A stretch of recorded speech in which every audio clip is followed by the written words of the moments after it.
In the last video, we have already seen the quantitative credit control measures used by the RBI to control credit created by the commercial banks. Today, we are going to see the qualitative credit control measures used by the RBI to control credit. Basic difference between quantitative credit control and qualitative credit control is that quantitative credit control controls the overall credit created by the commercial banks, whereas qualitative credit control is used to classify the economy between different sectors and then control the credit created between the particular sector. With the help of qualitative credit control, the RBI can control credit, can increase the credit in one sector, can decrease the credit in one sector, can keep a eye on the different sections of an economy individually. It can manage the flow of credit to a particular industry. Here industry means the entire section of the economy, whether it be agriculture industry, automobile industry, housing sector, etc. There are two major ways through which RBI can qualitatively control the credit. The two are margin requirements and credit rationing. Let's go through margin requirements. Right? Commercial banks generally give credit or loan to customers against some securities. And you all know that they do not lend the entire amount of security. Means if you give a security of 2 lakh rupees, you will never get a loan of rupees 2 lakhs. You will get an amount less than the amount of your security. This difference between the loan that you get for a security value is known as margin. Here we have an example. Mr. A has to purchase a tractor.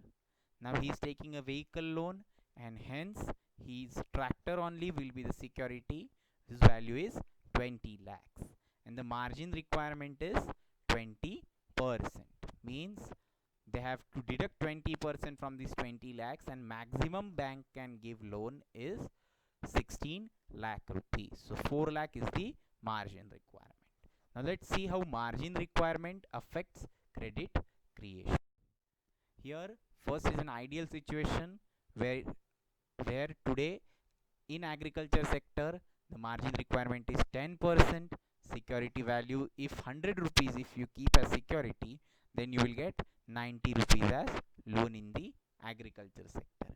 Whereas in automobile sector, if you keep security as 100%, 100 rupees, then 25% is your margin, and hence loan will be provided of 75 rupees to you.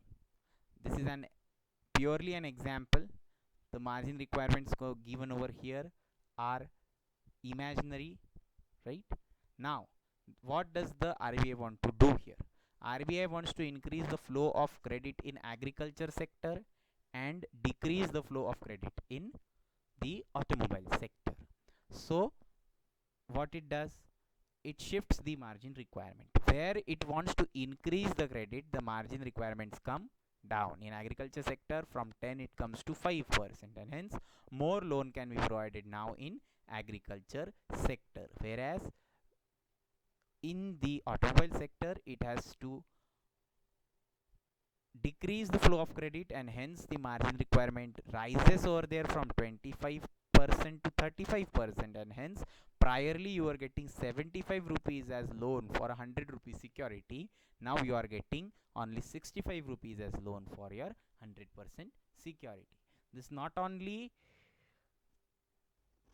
has effect on the quantum of loan that is created, quantum of credit that is created, but it also discourages the borrower. Means first I had 25% as margin to buy a vehicle, whereas now I have 35% as margin to buy a vehicle, and hence I might be discouraged as I have to pay more priorly. I have to bring more money and I will get less loan as compared to the previous situation. Hence, when RBI wants to increase the supply of credit in a particular sector, the margin requirement is brought down. Whereas when it has to decrease the credit supply in a particular sector, the margin requirement there is increased. Now we'll go to rationing. Rationing can be done in two ways. First is individual rationing, second is group rationing, or it can be a combination of both of them. Now what is rationing? Let's take an example of car loan over here, vehicle loan.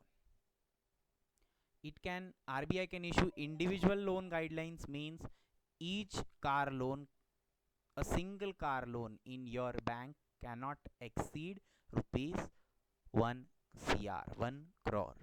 Means how many loans you give, one loan should not exceed 1 crore. Means even if a person wants to buy a car of 6 crores, he can get only loan of 1 crore irrespective of the margin requirement.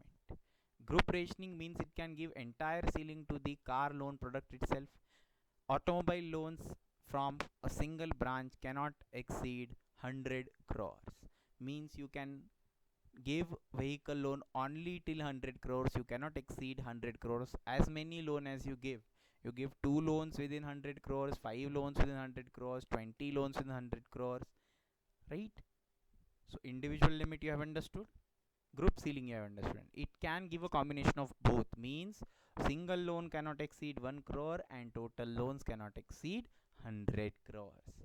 So this is how rationing is dealt with by the RBI in order to control credit created by the commercial banks. I hope you have understood the concept. Go through it, revise again the notes provided. Stay home, stay safe. Thank you. And study.